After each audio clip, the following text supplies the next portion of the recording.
Ngicela ukuchaza ngalento ekuthiwa i-incarnation cross noma i-role ozoyidlala la emhlabeni. Le evelayo lapha kwi-human design mangabe usukwenza i-chart reading yakho. Yabona ngizokwenza ngami isibonelo. Mina ngi-right angle cross of the sleeping phoenix. Leyo nto isho ukuthini? Isho ukuthi 1, mina i-role yami la emhlabeni is here to be busy. Ukuqala lokho.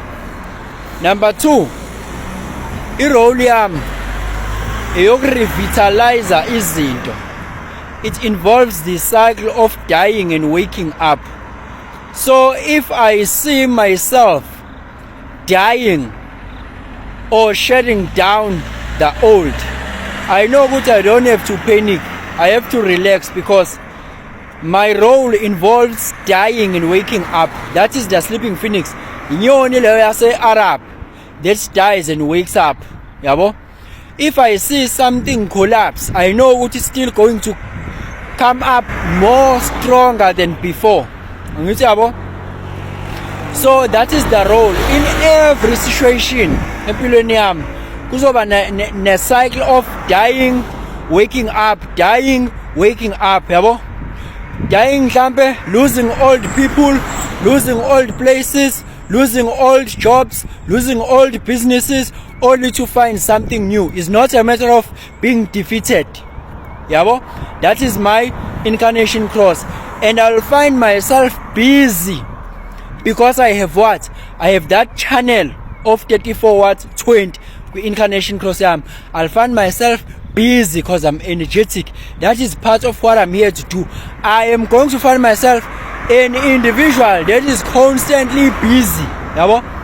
Constantly busy. That's the person I am because my energy is moving so fast.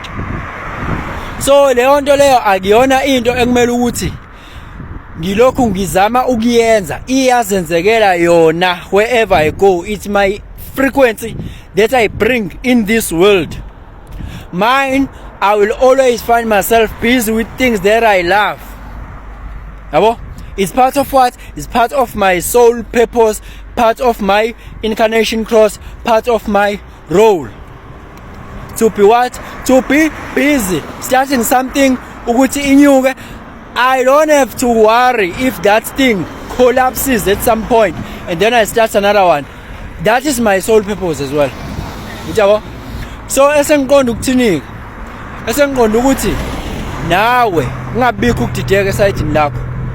So if you have ever went to akashianmedia.co.za to do your chart reading, wathola i-incarnation cross, leyo nto i-frequency noma i-role that you possess that will show up time to time wherever you go, unconsciously or consciously. Akuyona into ekumele uthi ngifuna ukuyiphila. Iyaziphilekela yona. Phela ukuthi wena ukuziphileke ngendlela okuyiyo ekufulfillayo nawe, kufanele ukuthi wenzeni? Ulandele lento ekuthiwani i-authority ne-strategy. Ngoba phela mina, yes, as someone who is here to be busy, dying and waking up, I can find myself busy with things that don't even fulfill my soul. Isn't that doesn't even resonate with me and find myself frustrated. Angithi? 2, I can find myself dying and waking up like that only to find out ukuthi I'm waking up on things that I don't even love. Things that don't even resonate with me. So I have to be sure ukuthi I follow my strategy and authority. I respond. I don't have to initiate. I respond. Njamanje I'm responding ukuthi okay, this is the thing that is collapsing, right? Something that needs to be started will show up, ne? And then I'm going to respond. It's easy as that.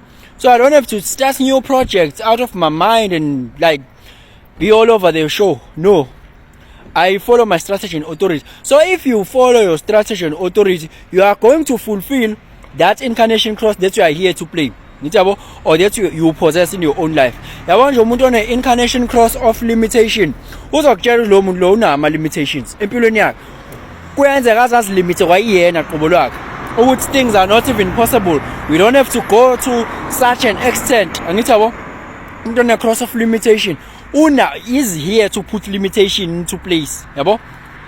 In one way or other khona indlela yena ezoba nama limitations. Uzobona ukuthi empilweni yakhe kunama limitations ekumele ukuthi ahambe waveza kuyena nasebantwini aba around yena.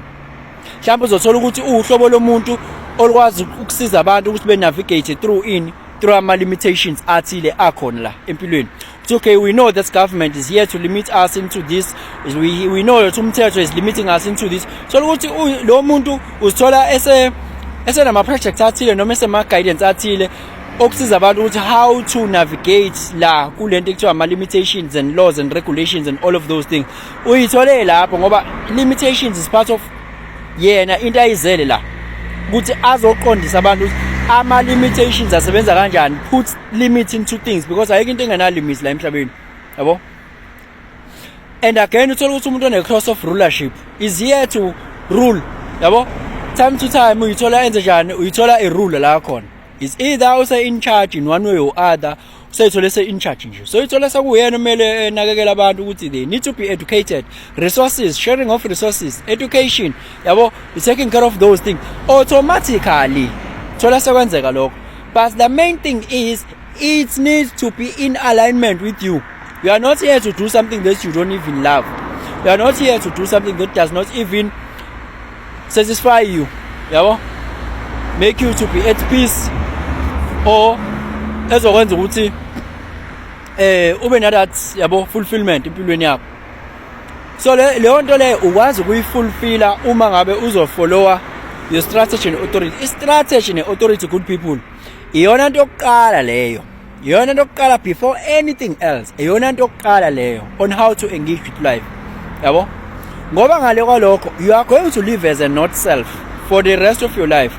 I not self ke yiloko osukuyitshela ukuthi wena uyikona kanti awusikona. And mawuphila in not self you are not going to be satisfied, yabo. Mhlambe enye into futhi njengoba ungizwa ngisakhuluma ngalento, I used to say ukuthi akekho umuntu oyi authority yakho la emhlabeni, akekho ngisho yedwa. And njengoba simuva nje umhlaba update i-frequency yomhlaba is updating, ne-consciousness is updating, everything is updating, angithi yabo. And we are moving away from the collective way of doing things, those societies, organizations, social structures. We are moving away from those things. We are moving towards what? Individualism. That's where we are moving towards. Individualism, self-sufficiency and self-survival. That's where we are moving to.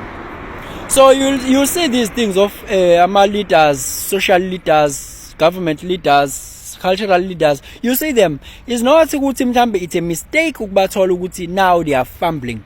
It's because obviously the frequency of umhlaba is updating itself for people not to trust the external authorities, to come back to their own internal authority. Akasekho ngisho umuntu oyedwa manje ongathi mina akaboni ukuthi into iyashifta, ama leaders they are not trusted anymore, yabo, because we are moving from that frequency, we are moving to the frequency of internal authority. So wena uma uzoqhubeka wena ube nema external authorities and you are not aware of how are you designed, how you supposed to operate, into ezokwenzeka ile uzoba confused, yabo, uzoba confused ukuthi what to do, because things are going to they are collapsing. Abantu bathembile abafundisi bakho, they are going to disappoint you. Your government is going to disappoint you.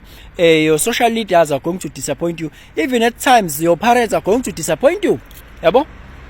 So you are going to be frustrated because now when you think your parents or your external authorities are the ones that are having the full authority on how you should live your life and how should you take your decisions, you are going to be frustrated more than ever before if you don't want to go within and understand how should I take my own decisions.